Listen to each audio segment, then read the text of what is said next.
नमस्कार, आप देख रहे हैं कैपिटल टीवी का खास शो महाराष्ट्र फाइल्स। आपके साथ मैं हूं परवीन शेख।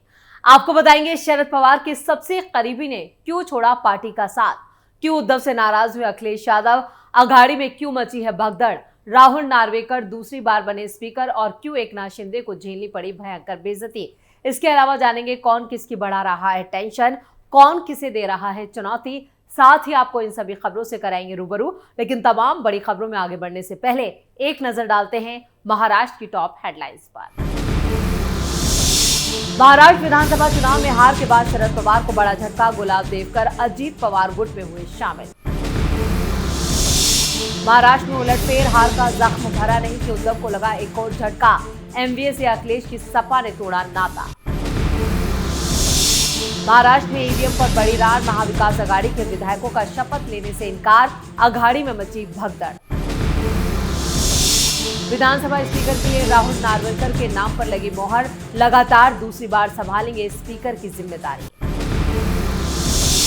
महाराष्ट्र में गृह विभाग को लेकर महायुति में नहीं सुलझा पेच, शिंदे गुट के नेता के दावे ने बढ़ाई टेंशन।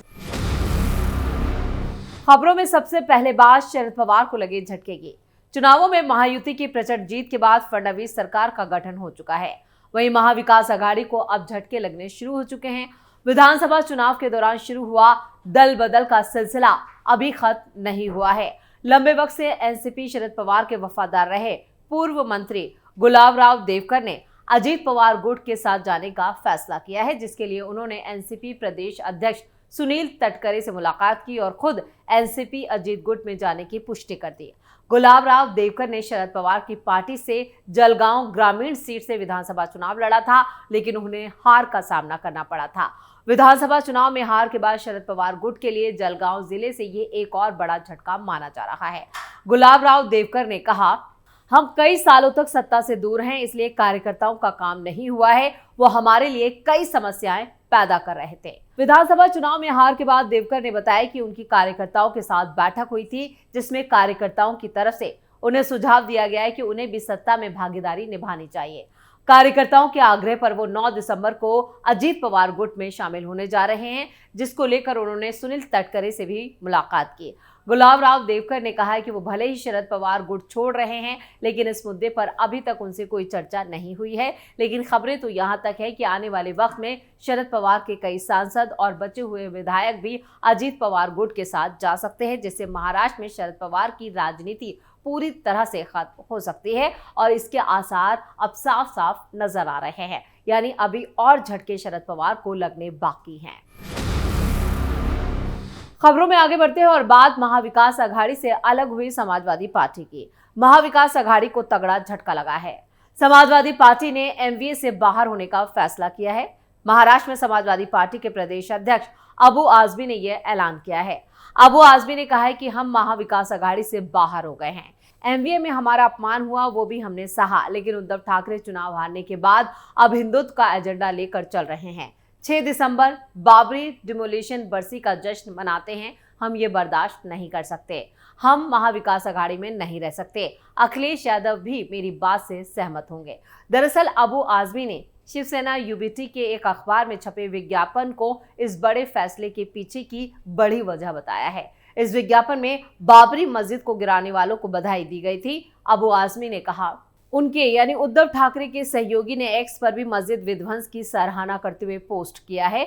हम महाविकास अघाड़ी छोड़ रहे हैं। मैं समाजवादी पार्टी अध्यक्ष अखिलेश सिंह यादव से बात कर रहा हूं। आपको बता दें कि उद्धव गुट ने अब हिंदुत्व की राह पर चलने का फैसला किया है। इसी कड़ी में उद्धव गुट के एमएलसी मिलिंद नार्वेकर की तरफ से बाबरी मस्जिद विध्वंस की एक तस्वीर पोस्ट करने और शिवसेना संस्थापक बाला साहब ठाकरे के हवाले से मुझे ऐसा करने वालों पर गर्व है लिखने के बाद आई है। यानी अघाड़ी के खात्मे की शुरुआत अब महाराष्ट्र में हो चुकी है। खबरों में आगे का रुख करते हैं। महाराष्ट्र में विधानसभा के 3 दिन के विशेष सत्र की शुरुआत 7 दिसंबर को हुई। विशेष सत्र का आयोजन नए विधायकों के शपथ ग्रहण और स्पीकर के चुनाव के लिए किया गया, लेकिन अघाड़ी के विधायकों ने 7 दिसंबर को शपथ न लेने का फैसला किया।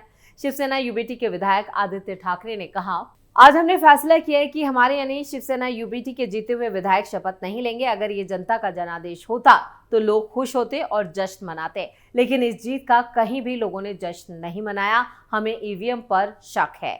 मीडिया से मुखातिब होते वक्त एनसीपी एसपी नेता जितेंद्र आव्हाड और कांग्रेस नेता नाना पटोले भी मौजूद थे। महाराष्ट्र में 23 नवंबर को नतीजे आने के बाद से ही विपक्षी खेमा यानी महाविकास आघाड़ी ईवीएम में गड़बड़ी के आरोप लगा रहा है। उनका दावा है कि कई सीटों पर वोटिंग से ज्यादा काउंटिंग की गई है तो कई पर वोटिंग से कम काउंटिंग हुई है। कई उम्मीदवार दोबारा काउंटिंग की मांग भी कर रहे हैं। वहीं 7 दिसंबर को मातोश्री में महाविकास आघाड़ी की बैठक हुई और इस बैठक के लिए नाना पटोले मातोश्री पहुंचे। बैठक में ईवीएम से वोटिंग के मुद्दे पर चर्चा की गई। खासतौर पर मारकंडवाड़ी गांव में जो माहौल है उस पर विपक्ष अपना स्टैंड लेगा। उधर कांग्रेस विधायक विजय वडेट्टीवार ने कहा है कि नतीजों ने सवाल पैदा किया। ऐसा लगता है कि पूरी प्रक्रिया ही भ्रष्ट है, जनता नाखुश है और कुछ गलत हुआ लगता है। विधानसभा सत्र के पहले दिन प्रोटेम स्पीकर कालिदास कोलंबकर ने नवनिर्वाचित विधायकों को शपथ दिलाई। डिप्टी सीएम अजित पवार समेत कई विधायकों ने शपथ ली। राज्यपाल सीपी राधाकृष्णन ने सत्र से पहले बीजेपी नेता कोलंबकर को प्रोटेम स्पीकर नियुक्त किया था और विपक्ष के वॉकआउट पर अजित पवार का भी बड़ा बयान सामने आया। उन्होंने कहा, चुनाव हुआ है और लोगों ने हमें जिताया है और वॉकआउट करने से कुछ नहीं होने वाला है। अगर उनको कुछ करना है तो चुनाव आयोग के सामने जाना चाहिए। अगर उन्हें लगता है कि चुनाव आयोग से भी उनको न्याय नहीं मिल रहा है तो उन्हें कोर्ट जाना चाहिए। यानी जिस तरह से आज महाराष्ट्र विधानसभा में विपक्ष ने जो रवैया अपनाया है उसको लेकर वो खुद ही सवालों में आ गए हैं। खासतौर से आदित्य ठाकरे और उनके विधायकों ने न सिर्फ शपथ ली बल्कि ईवीएम को लेकर एक बार फिर उन्होंने हो हल्ला किया, जिसको लेकर अजित पवार ने कहा है कि अगर उन्हें लगता है कि उनके साथ नाइंसाफी हुई है तो वो कोर्ट जा सकते हैं और कोर्ट के दरवाजे खुले हुए हैं। खबरों में अब बात राहुल नार्वेकर की।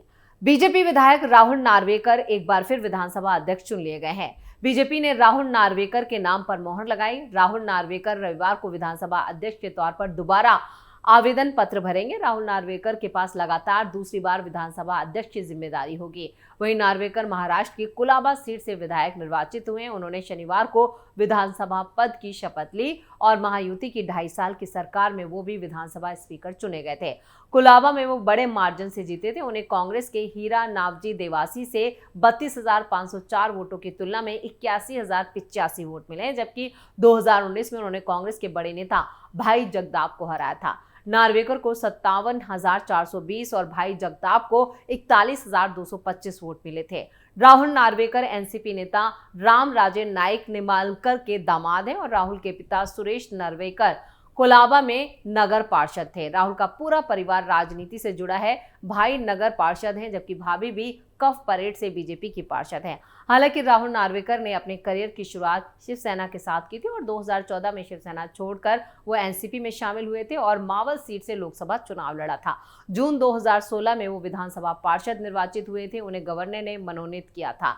2019 में वो बीजेपी में शामिल हो गए। बीजेपी ने उन्हें विधानसभा का टिकट भी दिया और पहली बार विधानसभा के लिए निर्वाचित हुए।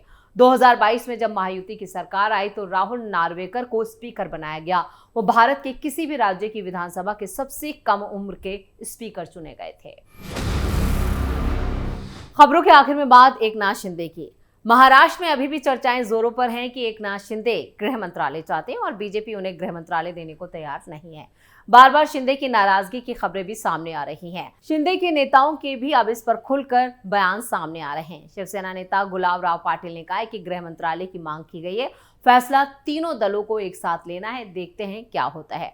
उन्होंने कहा कि अजित पवार की पार्टी के गठबंधन में आने से उनकी पार्टी को नुकसान हुआ है, वो इससे ज्यादा सीटें जीत सकते थे। गुलाबराव पाटिल के बयान पर एनसीपी नेता अमोल मिटकरी ने भी पलटवार किया। उन्होंने कहा कि अजित पवार ने महाराष्ट्र को आर्थिक शिष्ट दिया है। गुलाब राव ही रहे, जुलाब राव मत बनिए। यानी एनसीपी और शिंदे गुट में अभी भी पेच फंसा हुआ है और दोनों गुट के जो नेता हैं एक दूसरे पर बयानबाजी करें। इधर बीजेपी की तरफ से साफ कर दिया गया है कि वो किसी के दबाव में नहीं आने वाले हैं। इससे पहले देवेंद्र फडणवीस से जब पूछा गया कि पोर्टफोलियो को लेकर खींचतान चल रही थी, क्या कुछ फाइनल हो पाया है, जिस पर उन्होंने कहा है कि पोर्टफोलियो को लेकर चर्चा चल रही थी लेकिन कोई खींचतान नहीं है, तीनों पार्टियों को उचित इज्जत दी गई है। वहीं जब मुख्यमंत्री से पूछा गया क्या गृह विभाग आपके पास रहेगा, इस पर उन्होंने कहा इस पर अभी आखिरी फैसला नहीं हुआ है। यानी अभी कई दौर की बैठकें होनी है, उसके बाद जाके ये पोर्टफोलियो के यहाँ पर किस मंत्री को कौन सा मंत्रालय दिया जाएगा ये उसके बाद डिसाइड किया जाएगा। लेकिन महाराष्ट्र से जो खबरें आ रही हैं वो महायुति में बीजेपी की टेंशन जरूर बढ़ा रही हैं। तो महाराष्ट्र फाइल्स में खबरों का सिलसिला यहीं खत्म करते हैं। बाकी खबरों के लिए आप जुड़े रहिए कैपिटल टीवी के साथ। इसके साथ ही वीडियो को लाइक करें, शेयर करें और कैपिटल टीवी को सब्सक्राइब जरूर करें। धन्यवाद।